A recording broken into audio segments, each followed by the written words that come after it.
بسم اللہ الرحمن الرحیم والصلاة والسلام علیک یا سیدی یا رسول اللہ وعلی آلہ وصحبہ یا سیدی یا حبیب اللہ۔ میرے کچھ دوستوں نے میری توجہ اس طرف دلائی ہے کہ میں نے کسی کال کرتے ہوئے کسی دیوبندی کے جو ان کا رائے سنت ہے اس کے حوالے سے الیاس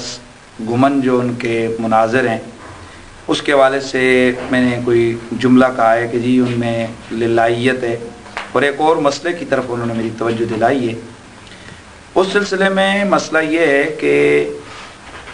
اس میں دیوبندیوں کو اچھلنے کودنے کی کوئی ضرورت نہیں ہے۔ مسئلہ یہ ہے کہ اس سے تو ہماری حقانیت ثابت ہوتی ہے کہ ہم اپنے دشمن کے لیے بھی کوئی غلط رویہ یا غلط سوچ نہیں رکھتے ہیں، بلکہ ہمارا اس سے اختلاف صرف جو مسائل کی حد تک ہے، ذات تک ہم نہیں جاتے ہیں۔ اور اگر اس کے میرا ایک گمان تھا کہ یار وہ شاید اس کے کچھ جملے کچھ تقریریں میں نے سنی تھیں جس میں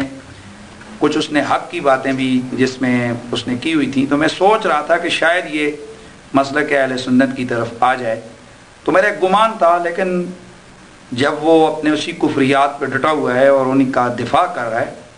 تو اس میں تو یہی کہوں گا کہ میں اپنے وہ جملے میرے واپس ہیں۔ اور دوسرا یہ کہ کسی کی کسی ایک وصف میں تعریف کر دینا، اس کا یہ مطلب نہیں کہ اس کو بالکل ہی بندہ اس کے عقائد و نظریات کا حقانیت کی بات کرتا ہے۔ میں ایک مثال دینا چاہوں گا، شاید کہ کسی کو بری لگے لیکن سمجھنے کے لیے کافی ہے۔ اگر میں یہ کہہ دوں کہ یہ کتا بھونکتا بہت اچھا ہے، تو اب اس کا مطلب یہ نہیں ہے کہ وہ کتے کو میں پاک کہہ رہا ہوں، اس کا مطلب یہ ہے کہ یار یہ اچھا ہے، رکھوالی اچھی کرتا ہے، بھونکتا اچھا ہے، تو ٹھیک ہے، اس کی جو وصف ہے اس کی بات میں نے کر دی۔ تو اسی حوالے سے اگر دیوبندی حضرات اس حوالے سے اچھل کود کر رہے ہیں اور میرے ان جملوں کو وہ گو کہ میں اس تفصیل میں نہیں جانا چاہتا، اس میں میرے پورے آدھے پونے گھنٹے کے ان کے اوپر اعتراضات بھی ہیں اس میری گفتگو کے اندر، لیکن تاہم میں ان جملوں کو یوں سمجھیے کہ ان کی وہ چیز مجھ پر ظاہر ہوئی ہے کہ وہ کفریات کا دفاع کر رہے ہیں، اور بالکل ہمارا جو فتویٰ اسام الحرمین کا ہے اس پہ ہم ڈٹے ہوئے ہیں اور قائم ہیں۔ اور دوسرا جو مسئلہ اس میں جو ایک مسئلے کے حوالے سے گفتگو ہو رہی تھی کہ جس میں رحمت للعالمین کے حوالے سے میں نے کہا ہے، تو اس کی توجہ بھی کچھ دوستوں نے میری اس طرف دلوائی ہے، تو گو کہ انہوں نے اس کا اپنی طرف سے جواب دینے کی کوشش کی ہے۔ میری توجہ ان سارے معاملات کی طرف نہیں تھی،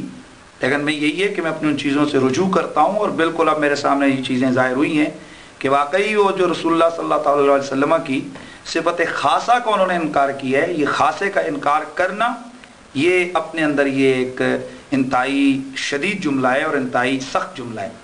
تو اس حوالے سے یہی سمجھا جائے کہ جو اگر میرے جس سینس میں اس تفصیل میں نہیں جا رہا کہ جس سینس میں نے ان کی وہ بات کہی تھی، اس کے بعد کہ میرے بہت سارے ان پر اعتراضات تھے، انہوں نے ساری گفتگو کو کاٹا ہے، لیکن تاہم میں پھر کہتا ہوں کہ میں اپنے سارے جملوں کو واپس لیتا ہوں، اور بالکل میرا وہی موقف ہے جو ہمارا پہلے کا موقف تھا کہ دیوبندی